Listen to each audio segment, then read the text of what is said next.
vía navegable Paraguay-Paraná, ¿no? Sí. Y el gobierno nacional se presta a licitar nuevamente la explotación de esta vía a 30 años nuevamente. Miguel, y está en línea para hablar de este tema el diputado por la provincia de Santa Fe, Carlos del Frade, con quien venimos hablando cada tanto y lo seguimos también en sus posteos, y fuera de aire le decía un poco hablar de esto, hablar de esta avanzada sobre nuestro río Paraná en el Día de la Soberanía Nacional. Me parece que es como también todo un tema, ¿no? Carlos, muy buenas tardes, ¿cómo estás? Miguel Riquelme, Alicia Rivas, te saludamos desde la radio de la universidad. ¿Cómo le va? Un gustazo. Gracias por llamar siempre, muy amable. Gracias por atendernos. ¿Qué hay que mirar de esta nueva avanzada, y lo digo en estos términos, sobre nuestro río? Es la extranjerización de la vía de mayor riqueza que sale de la Argentina y que va a quedar en manos extranjeras.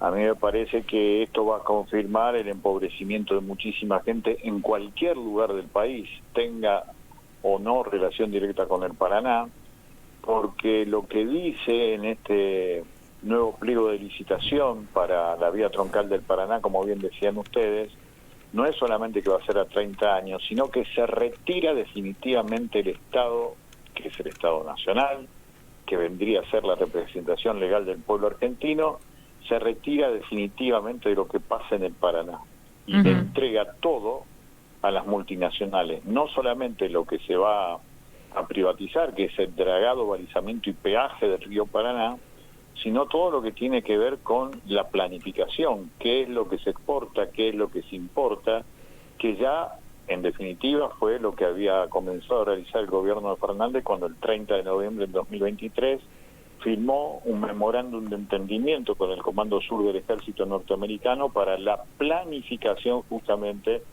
de la vía troncal del Paraná, como ya lo había hecho en Paraguay 4 años antes. Ahora se completa el círculo de la entrega del lugar por donde sale la mayor cantidad de riquezas de la Argentina a multinacionales, para que quede claro, en el Día de la Soberanía, el lugar por donde transita el 80% de las exportaciones argentinas queda a partir de este momento en manos de multinacionales. Es verdaderamente impactante porque se hace exactamente todo lo contrario a lo que hacen los países dominantes del capitalismo, como son Estados Unidos, Inglaterra, Italia, Alemania, la propia China, el propio Japón. No hacen esto al revés, son las Fuerzas Armadas quienes controlan los cursos de agua fundamentales que tiene cada una de esas naciones. Acá se hace exactamente al revés. Se dice exclusivamente, además, que el Estado no va a participar nunca más en eso, que es una cuestión de las multinacionales. Bien, y aquí aparece un tema crucial, creo que es el tema del control. Creo que contigo lo hemos hablado ya varias veces. Sí. En una bodega en Ámsterdam o en otro puerto de Europa, en Bélgica o en Alemania, en Hamburgo, aparecen, no sé, 16 toneladas de cocaína, permítame la broma, que pasa por delante de nuestras narices. Nosotros estamos en Posadas, pasaron por acá, digamos, aguas abajo del Paraná. ¿Quién controla eso? ¿Cómo se va a controlar? ¿Qué Estado reprime los delitos? Eso lo van a hacer las multinacionales, por eso hoy salió de una manera muy feliz a celebrar esto el presidente de la Cámara de Industria Aceitera de la República Argentina, que ya a principios de este año había dicho que la cuestión del narcotráfico iba a ser controlado por las propias empresas, dejando afuera al Estado. Por lo tanto, no solamente no vamos a tener control sobre lo que realmente entra y sale de los puertos, porque eso va a ser simplemente la declaración jurada que las multinacionales, que son las que mayoritariamente controlan nuestros puertos, le va a dar a lo que quede del Estado, pero además tampoco vamos a saber a ciencia cierta cuánto de drogas se secuestra, y vamos a volver a esta triste manera de enterarnos las cosas cuando llegan efectivamente los cargamentos de cocaína a África, Europa u Oceanía. Carlos, ¿y qué cambia? ¿Cómo venía siendo la operatoria hasta ahora, y qué es lo que cambia sustancialmente?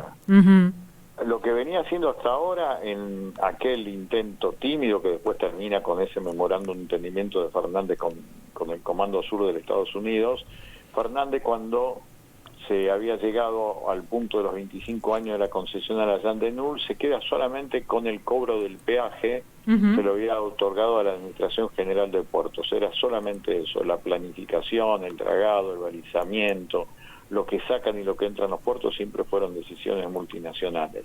Lo que cambia ahora es que definitivamente se quedan con todo y además con una garantía, el Estado no se mete nunca más. Es decir, hemos entregado el Paraná a las multinacionales. ¿Y esto es constitucional, digamos, por decirlo de alguna manera? No sé, que pensando en los márgenes también de resistencias que se puedan generar.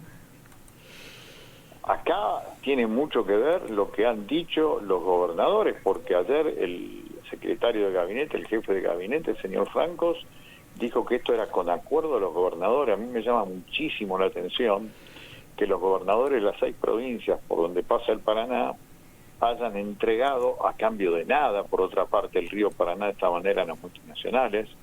Por eso en nuestro rol de diputados también hemos planteado al gobierno de la provincia de Santa Fe y a los intendentes municipales de las 4 ciudades que acá en la provincia tienen puertos estatales, que digan cuánto le queda a la población, cuánto le queda a la población de la provincia en primer lugar, y cuánto le queda a las poblaciones de Rosario, Villa Constitución, Santa Fe y Reconquista, donde están los puertos estatales, porque si no, verdaderamente no se entiende qué va a venir, porque además tenés una nueva postal de verdaderamente un estado bobo, porque hasta el día de ayer el gobierno de la provincia sigue prometiendo obras con dinero público de la provincia de Santa Fe a favor de los puertos privados, y ahora los puertos privados ni la hora le van a dar al estado santafesino. Claro. Entonces es bastante impactante el rol de los gobernadores frente a esta situación de saqueo institucionalizado, que además, queda claro, se extranjeriza todo lo que tiene que ver por la vía por donde sale el 80% de las exportaciones argentinas. Vamos a tener mayor pobreza en cualquier lugar de la Argentina, esté cerquita del Paraná o esté lejos. Claro, estaba pensando que esos mismos gobernadores, no hace tanto tiempo, 1 año y medio atrás, se reunían en la provincia de Buenos Aires para debatir el canal de Magdalena, y estaban más o menos los mismos sentados en la mesa para hablar de la estatización de esta vía troncal y la apertura del canal para tener una salida alternativa a la que actualmente usamos, que es Montevideo, y que vamos a seguir usando a la luz de esto que se aprobó, ¿no? Sí, a mí me preocupa mucho, igualmente veremos ahora qué pasa. Hoy de alguna manera ese fantasmal Día de la Soberanía algo le tiene que hacer pensar a los gobernadores e intendentes, porque realmente la decisión que se informó ayer y que hoy se difunde a través de los grandes medios en esto de la particularidad de usar las fechas para darle un contenido exactamente al revés, que es lo que permanentemente propone Milei con esto que ellos asumen mucho y de una manera muy militante, que es la cuestión de la batalla cultural. La provocación algo tiene también. que haber de reacción. Claro. Carlos, además de el rol de los gobernadores, los intendentes, la pregunta también por las legislaturas, digamos, ¿no? ¿Qué rol juegan ahí? Nosotros acá, decíamos hoy, ni siquiera tenemos interlocutores de nuestra legislatura que puedan contarnos cómo están siguiendo esta temática, digamos. ¿Qué pasa con las legislaturas? Yo ya presenté este pedido de informe, por ejemplo, en la legislatura de la provincia de Santa Fe. Ojalá que se genere algo de debate.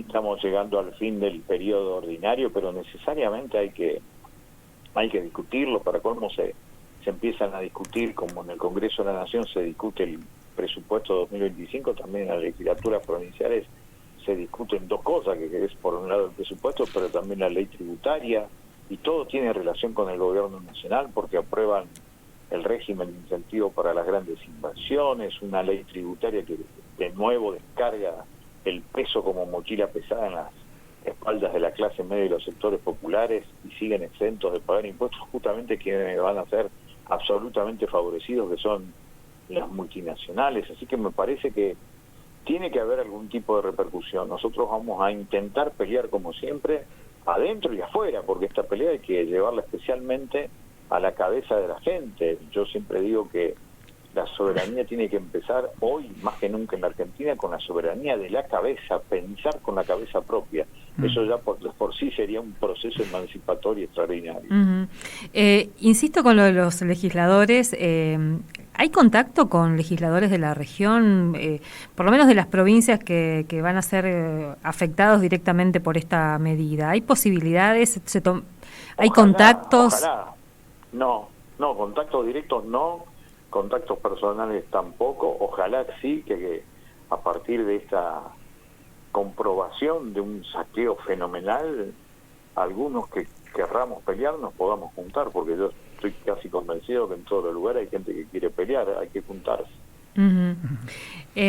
Carlos, bueno, queremos agradecer este tiempito aquí en la radio de la universidad, como siempre también gracias por la claridad y por aportar a la discusión de estos temas, muchas gracias.